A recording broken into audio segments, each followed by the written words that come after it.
Today, Cuba is under the rule of a one-party dictatorship. Cuban citizens experience frequent and prolonged blackouts, along with food and medicine shortages. The communist government controls all media in the country and restricts access to foreign media. Critics of Havana can face censorship or imprisonment, usually both. Political prisoners detained in Cuba number over 1,000, including 30 under the age of 18. Within Cuban prisons, food and healthcare are lacking, while tuberculosis is frequent. It's no wonder so many Cubans over the decades have fled the country, with the period from December 2021 to December 2023 seeing Cuba's population drop by 10% due to immigration. The suffering that the Cuban people have had to endure under the communist regime since 1959 was not an inevitability. Throughout the 19th century, several prominent American politicians advocated for Cuba to be wrestled away from the Spanish Empire and incorporated into the United States, with the same representation and rights afforded to all American citizens. But when war with Spain finally did come in 1898, the interest in annexation had faded away, and Congress even passed the Teller Amendment to make sure the people of Cuba knew it. In 1854, as Britain and France clashed with Russia over the future of Turkey, an opportunity arose to seize the island from the Spanish Empire. The failure to seize this opportunity paved the road to civil war and changed the course of world history.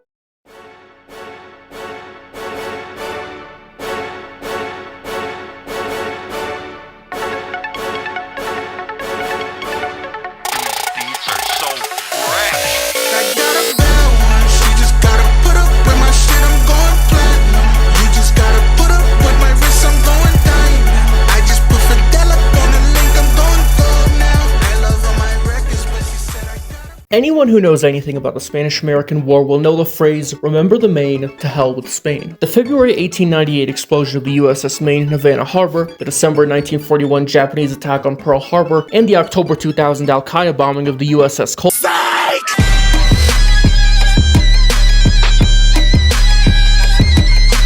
Okay, maybe not that last one, but the first two examples show that you should not be fucking with America's boats. In 1853, two key events set the stage for a potential war with Spain. First, Democrat Franklin Pierce was inaugurated as the 14th president in March. A change of pace from the anti-expansionist Whigs, Pierce was an enthusiastic supporter of expansion, desiring control of Hawaii, northern Mexico, Alaska, Samana Bay, and the Dominican Republic, increased influence in Central America at Britain's expense, and, at the center of it all, Cuba. Second, Turkey declared war on Russia in October. Great Britain and France soon came to the defense of the Ottomans, and 3 years of war followed, with the most famous actions taking place on the Crimean Peninsula. London, which had been the only shield protecting Cuba from the United States for the past half-century, now had its attention redirected to the east. The British public, too, was unwilling to protect a colony that still took part in the transatlantic slave trade. Lord John Russell, the British Foreign Secretary, was well aware that Cuba's richness and commanding position in the Gulf of Mexico made it dangerous, quote, to see Cuba in the hands of any other power than Spain. But he also knew that the British public would welcome, quote, the destruction of a trade which conveys the natives of Africa to become slaves in Cuba. Spanish policy in Cuba did little to deter the United States. On February 28, 1854, the American steamship Black Warrior was seized in Havana, its cargo was compensated, and its crew fined $6,000. The time had seemingly come to strike. The war in Europe left the British, although still retaining naval superiority in North American waters, reluctant to use it. While the Royal Navy could have protected Cuba, the war with Russia had forced withdrawals of British troops from North America. The potential loss of Canada and trade with Washington while London was already straining under the weight of Crimea would have been unacceptable, especially since the only benefit of this exchange would have been protecting Spain's Caribbean empire. The future Prime Minister Lord Palmerston put it best when he wrote that, quote, a quarrel with the United States is at all times undesirable and is especially so while we are engaged in war with another power. President Pierce requested congressional authority to seize Cuba in response to Spanish actions. Caleb Cushing, his Attorney General, and Jefferson Davis, his Secretary of War, both supported military action against Spain. Florida Senator Stephen Mallory and Louisiana Senator John Slidell even proposed suspending the Neutrality Act of 1818 and letting filibusters go sicko mode on the Spanish. But the domestic political circumstances did not allow for war with Spain to take place. On January 4th, the Kansas-Nebraska Act had been introduced in the Senate. The seizure of the Black Warrior occurred only 6 days before the act was approved by the Senate and made its way to the House of Representatives. Although the Democrats controlled both houses of Congress, the Kansas-Nebraska Act shattered the party along sectional lines. There was no chance that Congress would declare war on Spain with the explosion of anti-slavery sentiments in the North. Secretary of State William Marcy wrote in July that, quote, the Nebraska question has sadly shattered our party in all the free states, and deprived it of that strength which was needed and would have been much more profitably used for the acquisition of Cuba. The New York Times wrote in October that, quote, there was a time when the North would have consented to annex Cuba, but the Nebraska wrong has forever rendered annexation impossible. No new slave state will ever again be admitted into this union, and no slave territory ever again be annexed to it. If there had never been a Kansas-Nebraska Act, Democrats in Congress, North and South, would have had the majority necessary for war with Spain over the Black Warrior. Given the titanic disparity in power between Washington and Madrid, combined with excellent military leadership from Winfield Scott, who had prior experience with amphibious assaults from the landing in Veracruz during the Mexican War, Spain almost certainly would have been whipped in short order. Although the Philippines and Guam probably would have remained under Spanish control, Cuba and possibly Puerto Rico would have been lost. The admission of Cuba into the Union would have added about 684,000 whites and free people of color, along with about 360,000 black slaves to the country's population. This would have made Cuba the second most populous slave state, ahead of Tennessee but behind Virginia. The balance between free and slave states in the Senate would have been restored, while the two dominant political parties in American politics, the Democrats and the Whigs, would not have been fractured but the sectional divide caused by the Kansas-Nebraska Act. While the Whigs were still being driven to the grave prior to 1854 and the party might have collapsed at a later date, the Republican Party almost certainly would never have existed. In 1856, Pierce would have been nominated by the Democrats for president instead of James Buchanan, and probably would have won a second term in office. The Democrats won the 1856 election historically, and the aforementioned changes to the American political landscape, combined with the recent high of a splendid little war against Spain, would have only increased Pierce's chances of getting re-elected. Just as Buchanan did during his presidency, Pierce in his second term would have pursued further territorial acquisitions. Without the sectional tensions brought about by the Kansas-Nebraska Act, Alaska could have been purchased from Russia earlier than 1867. In Mexico, the Reform War broke out in December of 1857 and lasted until February of 1861. Buchanan had sought to take advantage of this chaos during his time as president, and Pierce, a fellow dope-face responsible for the Gadsden Purchase, likely would have done something similar. Historically, Buchanan sought to buy at least Baja California from Mexico, along with annexing Chihuahua and Sonora north of the 30th parallel or establishing a protectorate over both states. When Mexico refused to sell, Buchanan asked for Congress to authorize a military intervention to head off intervention by European empires. Northern congressmen shot down the president's requests, as they were dead set on never again adding any more slave states. But without the storm over the Kansas-Nebraska Act, Congress might have authorized a southward military intervention, leading to the acquisition of northern Mexico. By the time he would have left office in 1861, Pierce would probably be seen as a great president, having overseen a short, successful war against Spain, along with further territorial acquisitions from Russia and possibly Mexico. The 1860 election almost certainly would not have resulted in any states leaving the Union. The balance between free and slave territories would have been much more equal, and whether or not the Civil War would have happened is a much more open question. If a war had never broken out, slavery in the South, Cuba included, would have lasted much longer, potentially up to the present. Cuba's historical anti-slavery wars for independence took a lot of inspiration from the Union's cause and eventual victory in the Civil War. The attitude of Cuban slaveholders ever since the rest of Spain's empire disintegrated earlier in the century, that a war for independence would trigger a Haitian-style slave uprising, only changed after the Confederacy's destruction. At most, a movement for gradual emancipation might have developed, but I doubt it would have gotten very far. But let's say that a civil war would have broken out eventually. The addition of Cuba and northern Mexico to the south probably would not have changed the outcome of the war in any material sense. The naval superiority of the Union would have made it trivial to isolate Cuba from the other southern states and eventually bring it back into the Union within a year of the war's outbreak. Access to the Pacific might have made the South a tougher nut to crack, but considering how weak a Confederacy's presence west of Texas was historically, I wouldn't bet on a southern victory just because of that. Regardless of whether or not a civil war would have occurred, the United States probably still would have become the largest economy on Earth by the turn of the century. The vast, mostly contiguous territorial extent and natural resources of the country made it less dependent on the foreign trade that the European empires had been competing over. Most importantly, if the United States had fought Spain in 1854 and acquired Cuba, there would never have been a pretext for the war in 1898 that compelled the United States to become a world power. Following the Indian Wars, America's military actions would have been limited to small-scale interventions in the Western Hemisphere. With weak and friendly neighbors to the north and the south, and oceans to the east and the west, there would have been no need to create and maintain the most powerful military in human history. As long as the nations of Europe and Asia respected American regional hegemony, the United States could have let the world pass it by with little danger to itself. The Guantanamo Bay prison never would have been created in 2002, as there never would have been a war on terror for the United States to fight. Cuba, fully integrated into the largest economy on Earth, would almost certainly have ended up richer by the present day than it is under the communist regime that has ruled the island for almost 70 years. The island would also have a much higher population, and its state government would never have supported far-left terrorist organizations responsible for attacks against the United States, would not jail people for being critical of the government, would not kill people trying to leave the island, and would not fail to report dengue and cholera outbreaks. Life for the average Cuban citizen, and arguably the average American citizen if my Discord is anything to go by, would be much better today if the Pearl of the Antilles had become the 32nd state. Tell Possible History he never has to make a perfect Cuba video, I've already done it. I'm the Counterfactor, and thanks for watching.